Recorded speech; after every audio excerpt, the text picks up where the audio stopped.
Wow. 8 years, tapos nag-break, nakakaloka yun. Must be hard. Okay, Chef, lights on now. I'd like to turn you over to Tita Ethel. Tita Ethel, ba't bago daw po magtanong? You have your mic na, Tita?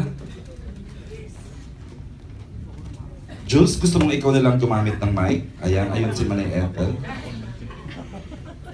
Okay, ito ang deal natin, Tita Ethel ha. Yung magtatanong, sasagutin nila yung question, can you be friends with your ex? Okay lang, di ba? Tanongin, sasagot ang press. Ikaw mo lang gusto. Wala ako. Wala akong ex. It's been, what, 5 years? Gusto mo bang name names ako? Jesus, ang luma. Go, Tita Ethel. Gusto mo papatiin mo na natin sila. Alright, starting off with Juan Miguel. Nak, pate. Hello po, magandang tanghali po sa inyong lahat. Ako si Juan Miguel Severo. Alright, thank you. And of course, Erica. Magandang hapon ay tanghali po sa inyo lahat. Ako po si Erica. I'm playing the role of Mariel in the movie. Galing-galing naman dun sa trailer. Oh. I love it. Pasok na pasok ka. And of course, Miss Jen, first time natin ma-meet, the writer and screenplay, story and screenplay ng pelikula. You're on po. Hi, ako si Jen Charles, writer. Thank you for coming. And of course, first time, direct Prime Cruise! Yes! The Prime Cruise, sabi nga ni Gerald. Prime Cruise po, director. Oh my God. Yun na yun, direct? Okay, fine. And of course, the beautiful Miss R.C. Munoz, the very talented R.C. Munoz. Hello po, magandang tanghali po. Well, Thank you so much for joining us here today.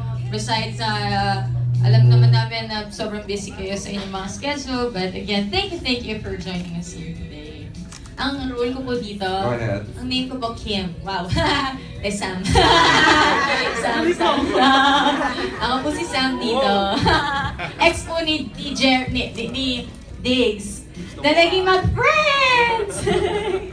Ay, ka na. Alright, thank you. And the man of the hour, Gerald Anderson. Gerald Anderson, actor. Epitome ng moving on to si Gerald eh.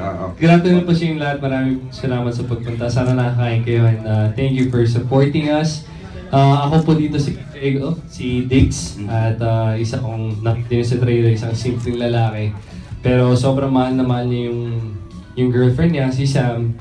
Pero yun nga, naging masyado lang komportable din siya at naging complicated yung relationship nila dahil din doon. Ibang-iba ka dito, Je, tahimik, cool.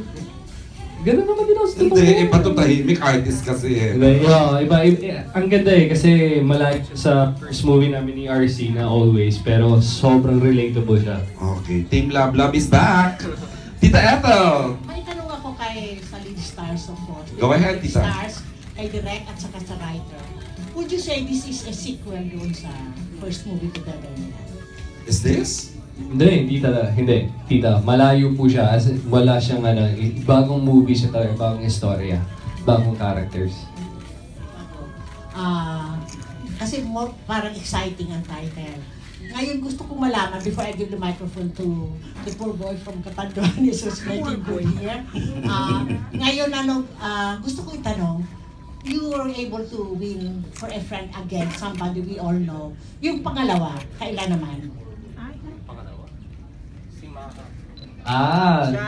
Kayo po muna sumakit, tita. Kaya niyo ba makipagkaibigan sa ex nyo?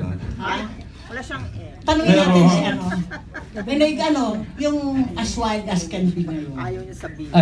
Can you be friend with somebody we all know? Generally, Je, can you really be friends with your Can you ex? really be a friend? Ikaw? Oo po. Kaya ko sabihin genuinely at totoo. Kaya ko po makipagkaibigan sa ex ko. At dahil po yan sa show na ginagawa ko, sobrang blessing nga siya. Dahil nagkaroon ako ng chance para makasama ko yung ex ko. Okay. This, genuinely, nagpakatotoo ko sa inyo lahat. Talagang tinatanong ko siya tungkol sa buhay niya. Nagkukwento ko sa mga nangyari sa buhay ko. At yun, every time na magkasama kami, nangangamusta kami. So, yun, oo po, kaya talaga. But it takes time. Yung second ex, hindi ba? It takes time. Pero nagkatrabaho na sila sa ASAP, di ba? May mga abroad na sila. Ngayon ikaw, RC, nako. RC. Would you baka umiyak to Tita Ethel, Ay, ha? RC, may tanong ako. Fresh na fresh. Should it be the guy or the girl who should make the first move? To ask the question. What? To ask what, Now, Tita? can we still be friends? After a breakup, Tita, no? After a breakup? Who will initiate? It can be both, tita. I think it can be both. It depends talaga kung sino ang mag-initiate. Depende rin kasi sa breakup yan eh. Diba? Tama. Kung hindi maganda yung breakup, I don't think na both of Kahit them are 10 years gonna... walang mag-i-initiate dyan. Oo, wala eh. Pero sabi nga ni Je, ako kasi para sa akin, dalawang bagay lang. Kung kaya mo makipagbalikan sa ex mo, ito lang yun. It's either mahal mo pa siya or never mo siya minahal sa entire relationship ninyo. Kaya mo maging kaibigan yung ex mo, pero it really does take time. Kasi nga yung dalawang bagay na yun eh. Baka sakaling pag naging magkaibigan kayo, while after a breakup, baka magkabalikan kayo dahil nga may feelings pa kayo. Or, kaya mo nga makipagkaibigan sa kanya kasi hindi mo pala siya love. All the entire relationship, hindi mo pala siya, alam mo yun, parang friend mo lang pala talaga siya. So, para sa akin, ganun kasi, tita. Yun.